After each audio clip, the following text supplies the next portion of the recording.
if you could suggest any workout split, what would it be? So, I mean, it depends on your goal. It depends on your training age, and it depends on how much time you have in the day. So for probably 90% of you listening to this, a full body 3-day split is probably going to work pretty well.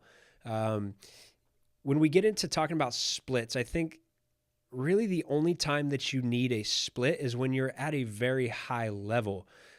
Especially like a bodybuilder split, which for an athlete, I would probably never have them on a bodybuilding split.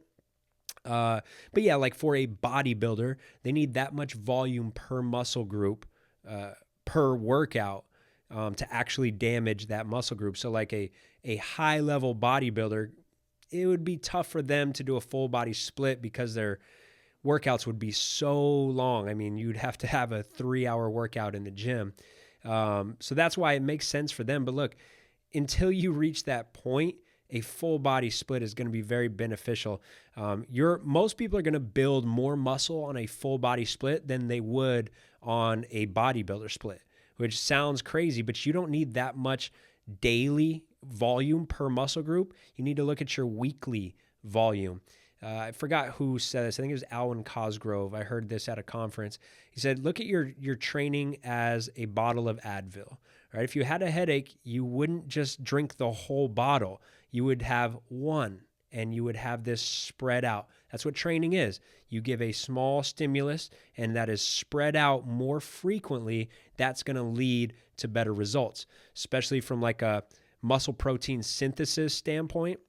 We know that I think it's going to elevate for 24, maximum 48 hours. So you're going to have, let's say I train my chest. Protein synthesis in that muscle group is elevated. So I'm in that really good muscle building zone for 48 hours. After 48 hours, that's done. That's over. Now, if I made you go kill your chest with a flat bench, an incline bench, a decline bench, and a fly, like a lot of you guys are doing, you're going to have that elevated protein synthesis for 48 hours, but you have that muscle damage for probably longer, right? If you were on a bodybuilder split, like you would train chest maybe Monday, and then you come back to it Thursday. Well, that's probably the muscle protein synthesis is probably done the next day or possibly the day after that. But then you have a day of wasted growth time. Because you can't go back and hit chest because you still have so much muscle damage, right? But the protein synthesis isn't elevated. So you're better off going smaller doses per muscle group, maybe one exercise for chest, one for back, one for shoulders, one biceps, one triceps. And those isolations, that is completely optional. You probably don't have to have those, but some of you guys, you could have those. One squat and one deadlift or one hip hinge. And then, you're a little bit sore the next day, but by Wednesday or by that second day, you're probably good to go. And so now you're really taking advantage. Now muscle protein synthesis is elevated at all times throughout the week because you're hitting it more frequently. So yeah, I would say full body. I mean, the only time that we get away from full body is with some NBA players. We'll do an upper lower split.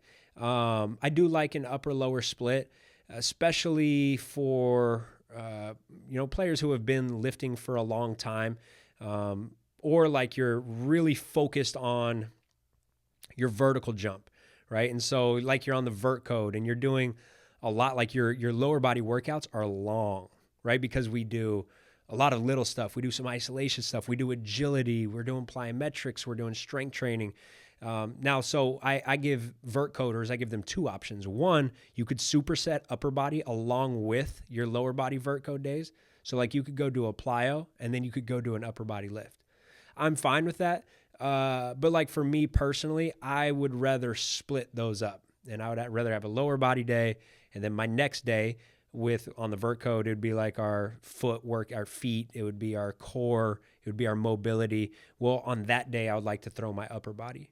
So it really depends, but like, especially in season, I would push for like 3 full body workouts. I think you'll be completely fine with that. Most of you should probably be on a 3-day full body split. If not, and you're to the point where you need 6 days a week to work out, move to that upper lower body split. But I see no circumstance for an athlete that you need a bodybuilder split of like chest, triceps, and then the next day back biceps. I see no scenario where that's beneficial for you.